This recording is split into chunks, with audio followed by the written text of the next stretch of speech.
Welcome to rePROs Fight Back, a podcast where we explore all things reproductive health, rights, and justice.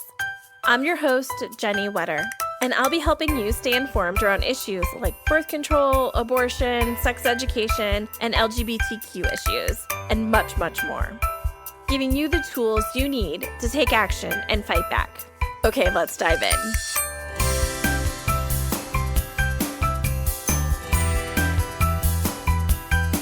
rePROs. I'm Jenny, your host. My preferred pronouns are she, her. I hope everybody is doing well. It is the end of June.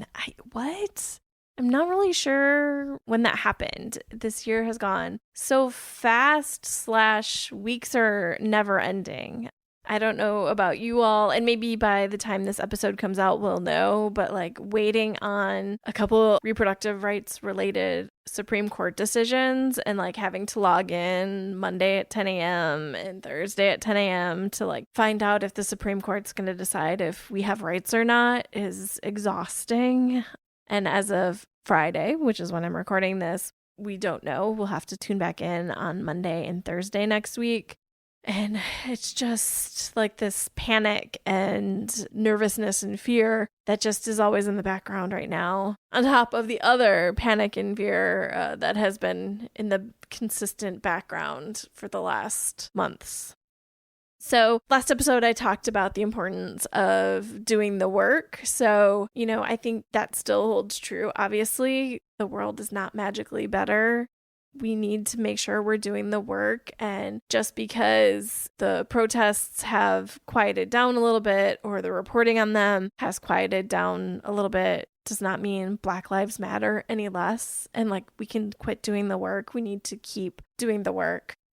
So I thought I would talk a little bit about some of the things that I've been doing. So I think I mentioned last time, I've been doing some donating, putting a little bit towards multiple causes. I've been trying to do that as I can. I've been trying to raise it up on social media, and that's an easy lift, right? Making sure you're following the people, making sure you're following Black people, making sure you are following just the whole community that is doing the work on this, and that you're raising their voices as well. So I try to be really intentional with that when I use social media. So just things to keep in mind. For me, I am also a reader. Books are my vice. I read a lot all the time. So I have been doing the reading. So one of the first ones I read recently was Killing the Black Body, Race, Reproduction, and the Meaning of Liberty by Dorothy Roberts. It's a really great place to look at for reproductive justice. It's from 1997, so, it's a little older, but it still holds up. It's still definitely worth a read, and to really look at some things that particularly white people we might not have thought about. It was an important read. I also read How to Be an Anti-Racist by Ibram X. Kendi, which was also good. I feel like, I follow enough people on social and read enough things that none of this was too new for me, but it was still a good place to start. And I think it's definitely a book worth recommending. And then, it's not enough just to read the books that are the workbooks, right? We need to be reading Black authors too, and that includes Black memoirs. So I also read All Boys Aren't Blue by George M. Johnson. It was really good, and I think it is definitely worth a read for people. And also, there have been efforts to black out the bestseller list, so buying books by Black authors. So not just nonfiction, but fiction. So I've also been buying that. I haven't read any new fiction, though, at the moment. But there are so many great Black authors out there. So make sure that you are being thoughtful and considerate when you are buying books and making sure you're not buying from only white authors or only white men. It's really important to make sure that you are hearing from a full range of people. It's something that I have been really putting the effort into. And yeah, that's been my big thing that I've been working on, is doing the work reading. I still have several more I want to read, and it will be a consistent thing, right? You always should be striving to grow and learn more. So I am going to be better. I have not always been great about reading nonfiction books. Reading has always kind of been my escape, so I have not read as much nonfiction, so I'm trying to put the effort in to be better about reading nonfiction. So if anybody has any books they want to recommend, I am always open to suggestions. I think those are the major things that I have had going on recently. I'm still working from home, still with the kitties. Today, actually, while I'm recording this, is their 5-year adoptiversary, so that's exciting. And Cinder was crying in the background while I was recording. I don't think you're going to be able to hear her, though. She wasn't quite on mic. But she was very loud in the last episode. She came up and cried right in the microphone. She just wants to be included. So with that, we'll turn to this week's interview. I am so excited. It was a great interview. So I talked to Jennifer Driver at SIECUS, Sex Ed for Social Change, and it's an important and great conversation. So with that, I'm going to turn it over to the interview. Enjoy. Hi, Jennifer. Thank you so much for being here. Hi, thanks for having me. I'm really excited.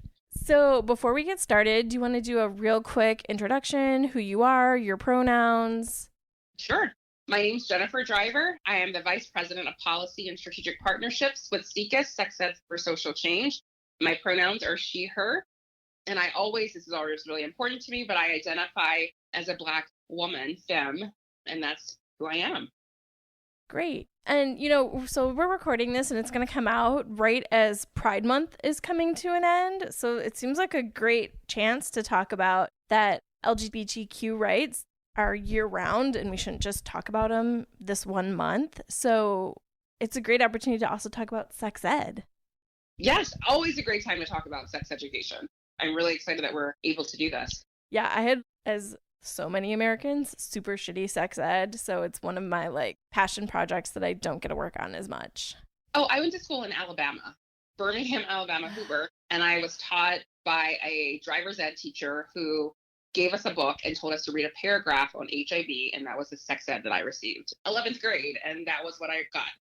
I had it in 7th grade from a nun. Oh, wow. I do remember that 5th grade class where they separated boys and girls, and girls got this really bulky pad, but they didn't really tell you what to do or what was going to happen. And I don't even know what boys got, and then came back together and that was it.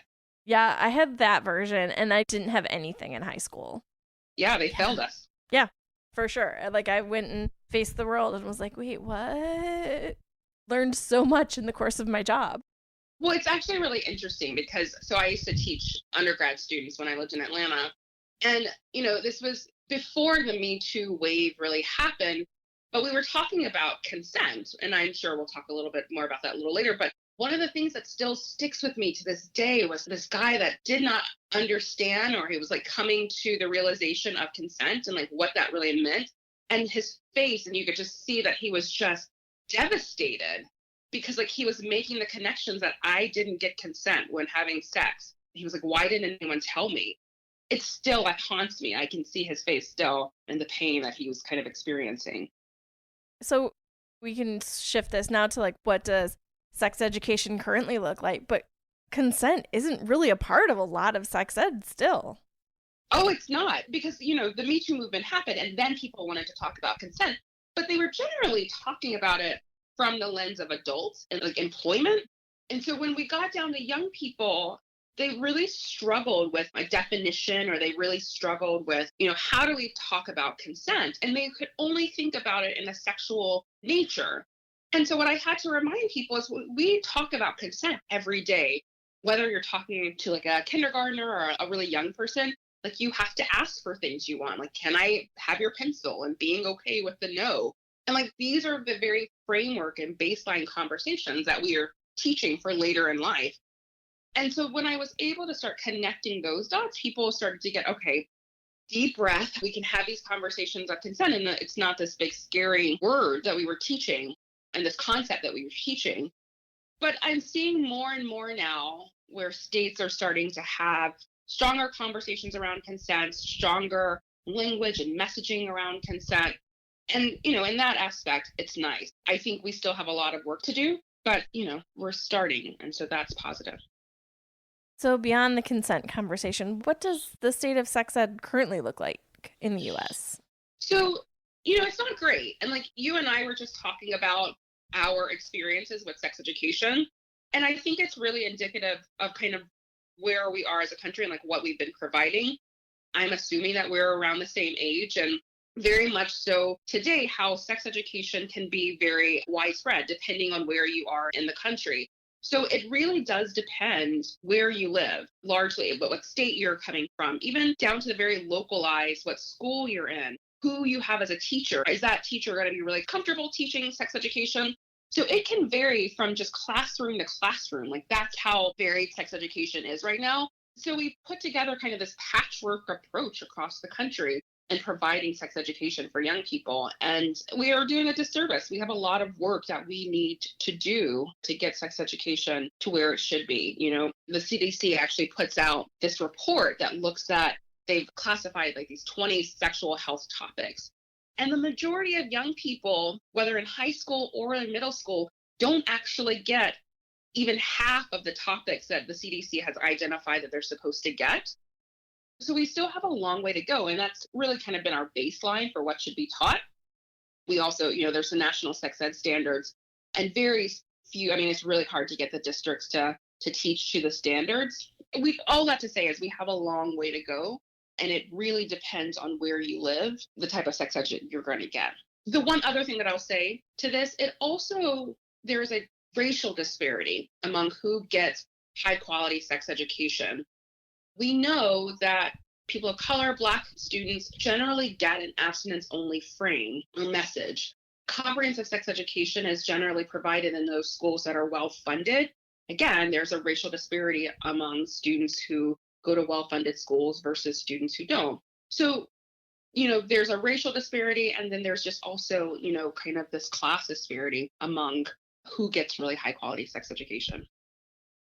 So beyond the consent conversation, what does the state of sex ed currently look like in the US?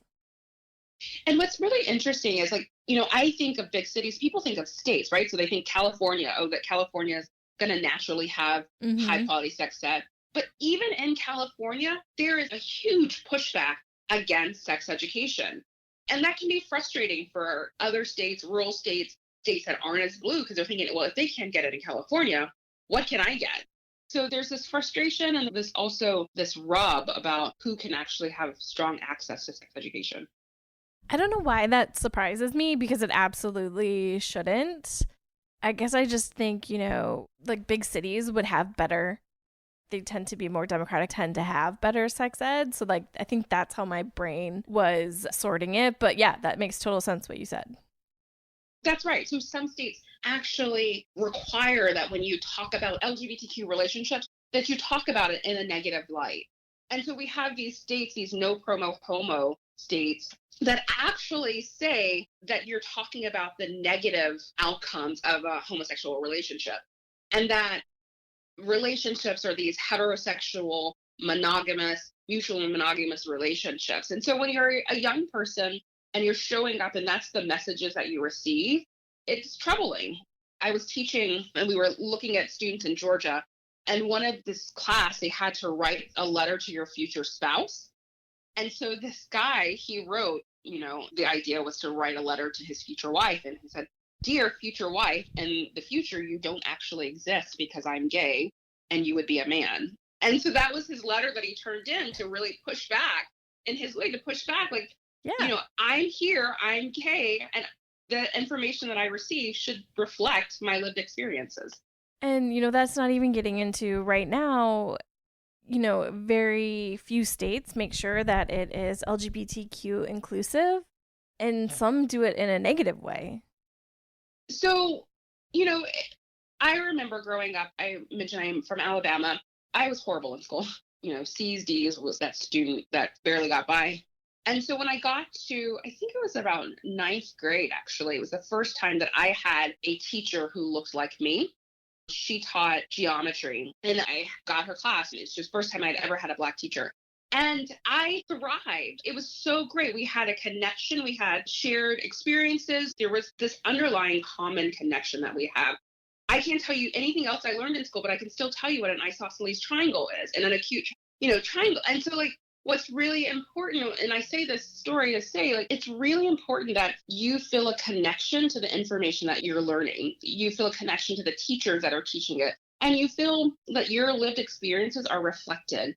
And far too many of our LGBTQ young folks in class are feeling like their experiences are either erased, they're not present, and they're intentionally being left out of the conversation. And there's research that shows that for LGBTQ young people, if their state or district has policies that are really supportive of them, that the rates of bullying and suicide among them and their heterosexual peers actually decreases. And so it's really important that when we're looking at sex education, that we are doing it in a way that's reflective and inclusive of LGBTQ young people. The other thing that I'll say to that really quickly is that, I saw this post. We did this LGBTQ week of action this week.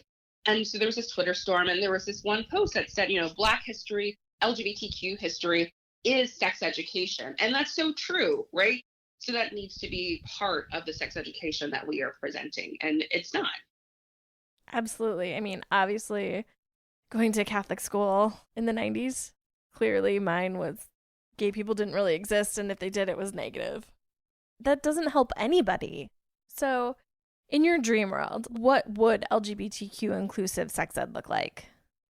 Yeah, so in my dream world, that we are talking at a very young age, right? So of differences, right? And some people look like them, some people who don't. So you're talking at a really young age, so that 5, 6, 7-year-olds can really understand that.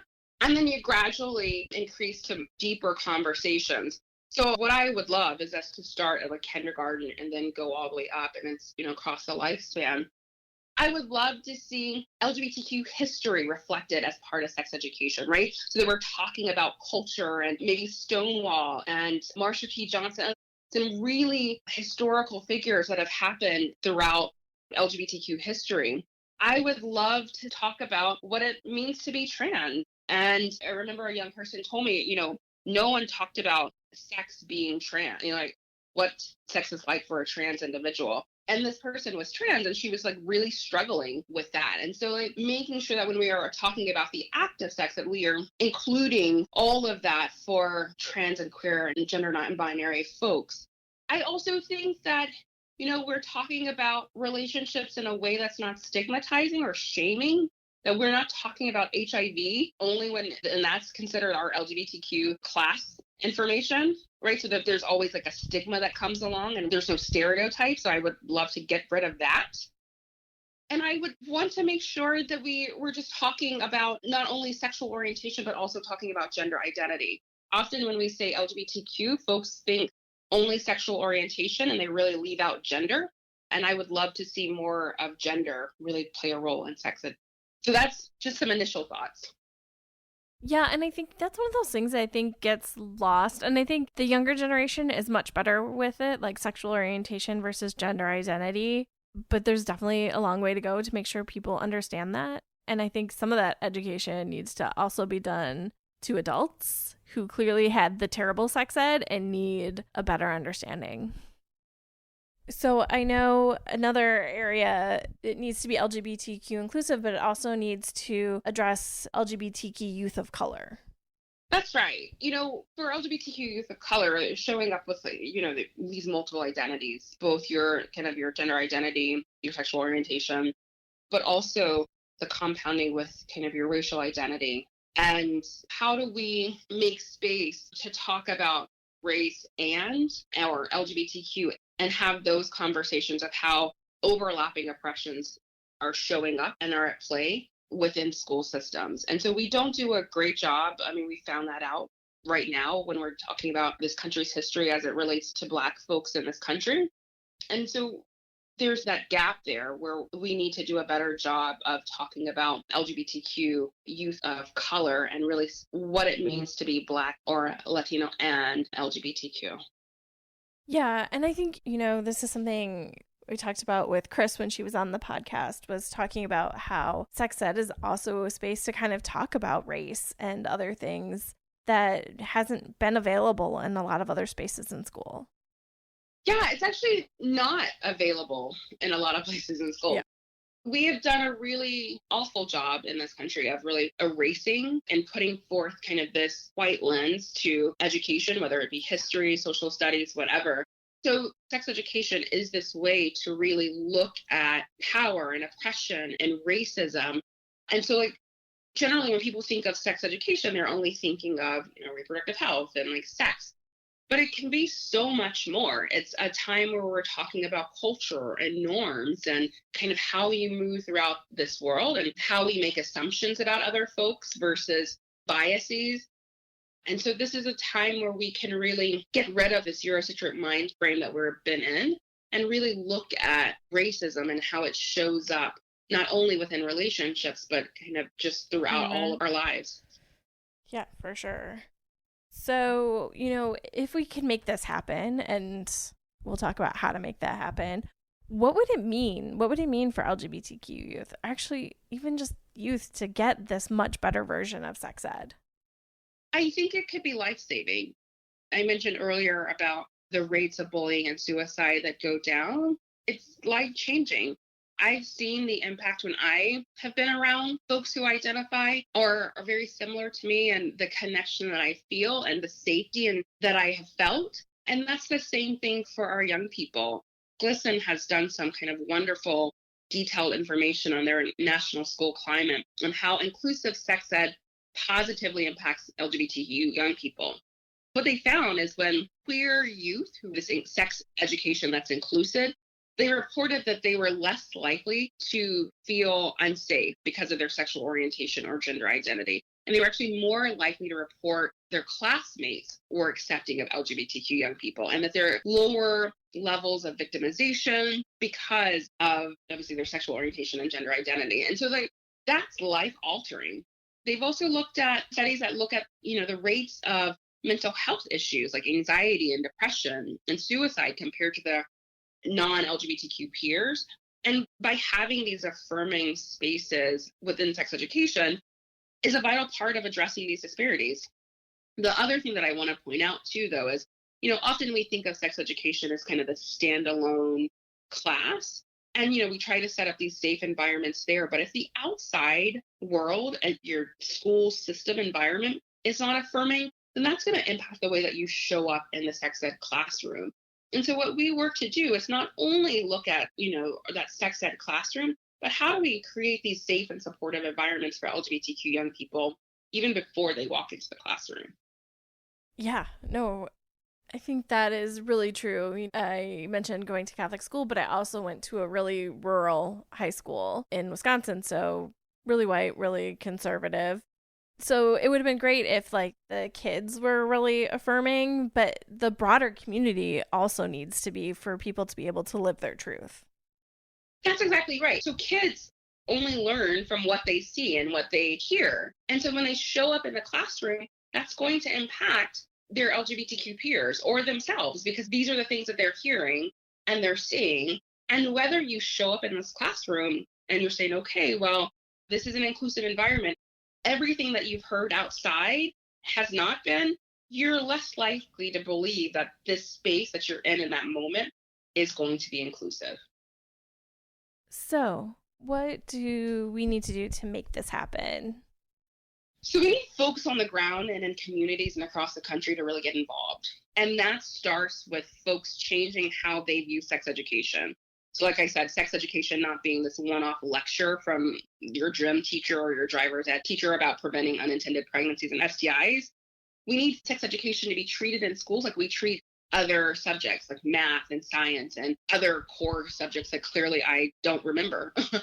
But we also need to look to standards and figure out how we can get these national sex ed standards to be reflected and being taught within school systems. So the great thing about these standards is that we have gone through and we've identified, all right, well, K through 3, here's what young people need to know as it relates to gender identity and sexual orientation. 4 and 5, 6 through 8, all the way up through 12th grade. Here's what folks need to know. And getting these foundational concepts really early on. We also need trained teachers, right, that are understanding the power that they have to creating this safe space for LGBTQ young folks. So I'm feeling like I'm going to ramble off a laundry list, but there's so much that needs to happen. We need to be talking about racism and power and oppression within as it relates to LGBTQ young people. I think we often separate the two. So, like, we'll talk about race and racism on this arm, and then we'll talk about LGBTQ youth and not recognize the overlapping nature of the two. And then lastly, I think about the folks who are like actively fighting on the ground for this to happen. In Missouri, there was this awful anti-LGBTQ bill that was presented, and folks came to testify at 2:00 in the afternoon. They waited for 4 hours to actually be able to be heard. And they went from being able to have 2 minutes to only having 30 seconds to testify. But they stayed there for 4 hours. They spoke their 30 seconds. It lasted for an entire hour, even with the reduction in time. But they pushed back against anti-LGBTQ legislation in the states. The last thing I also think we need to recognize the interconnectedness of these bills that are being introduced, right? Anti-LGBTQ legislation within states is another way to control bodies and to control who does what and what you're able to do with your body. And same thing for abortion bans, same things for these, quote, religious freedom bills. These are all interconnected. And once we can start viewing them that way, we can start seeing some change and improve the settings for young people in this country. For sure. And that's something we're actually going to be having a deeper conversation about on the podcast, is talking about how the anti-trans people are using the anti-repro playbook to try to pass their bill. So that's going to be coming out next month, I think. They really are. I feel a little bit more prepared because, we were going through it with the anti-repro, but it is the same playbook that the anti-trans folks are using. And so much anti-science. Yes. Anti-science, and it's also just hate-filled, So much happening. So we always like to end with, what actions can the listeners take? So what can we ask listeners to do right now? Yeah, that's a really great question. So the first thing that I would instruct or ask you to do if you're listening to this is look to see what your local policy is. Look to see what your school district is teaching, whether or not it is inclusive of LGBTQ young people. And if it's not, find out why. If it is, great, there's always ways to improve it. And so find out what they're teaching and see how you can improve it. If they're not teaching, rally up some supporters, go to the district, go to a district meeting and demand that the sex education is inclusive. And, you can come onto our website, www.SIECUS.org, get more information. We have tons of resources and fact sheets to help you make your case, and demand that your school district is supporting and creating these inclusive environments. The other thing that you can do in this right now is to look to see whether or not your state has been putting forth these anti-trans, anti-LGBTQ youth bills. And if they are, demand that you push back on these bills, and then work with supportive champions to introduce legislation that are supportive of LGBTQ young people. So those are some things at the state. At the federal level, you can see whether or not your member of Congress is a co-sponsor of two critical bills. The Real Education for Healthy Youth Act, which is sponsored by Senator Cory Booker and Representative Barbara Lee. This would be the first piece of legislation that would mandate comprehensive sex education and defund abstinence only from a federal level. And so you can call and make sure that your representative is a co-sponsor of that bill. But education alone doesn't get us there. So young people need access to services within communities. And so the second piece of legislation federally is the Youth Access to Sexual Health Services. And this bill is sponsored by Senator Hirono and Representative Alma Adams. And so you can make sure that your members of Congress are co-sponsors of that. And what that bill would do is increase access to support with an intense focus for prioritizing LGBTQ young people. And so those are two really critical pieces of legislation at the federal level. The last thing, the end of Pride, we're still in this Black Lives Matter movement and still talking about policing. So I would be remiss if I didn't talk about kind of this idea where folks are talking about how you could divest from police within schools and the trauma that young people experience, especially LGBTQ young people experience when they see these resource officers within their school. We know that it has an impact even on brain development. What you could do is find out how much your school is funding these resource officers, demand that they reduce that funding or, full on divest from these resource officers and reallocate that funding to sexual health educators, mental health professionals, training for teachers that would improve the lives of LGBTQ young people within schools. So those are a couple of, concrete things that you can do right now. That's a great list to get started. Yeah, I mean, there's so much work and there's a lot of places where you can get connected. The last thing that I will say that I don't think gets elevated enough is the way that sex education has an impact on, you're learning this stuff in school, but it has an impact on your future self. And I think our country could be more inclusive of LGBTQ adults if we're learning this very early on in schools, right? I had spoken to someone about the Supreme Court and the ruling around LGBTQ folks and employment and what our society could actually look like if at a very early age we started talking about inclusivity and talking about sexual orientation and gender identity and what it means to show up as your full self in schools and how that could change when you got into the workforce, right? So we would have a society that really appreciated and valued how folks show up in different capacities. There would be this comfort, it's rare that you can go into different settings and identify, I'm queer, I'm trans in a setting without feeling whether or not that's a safe space to do it.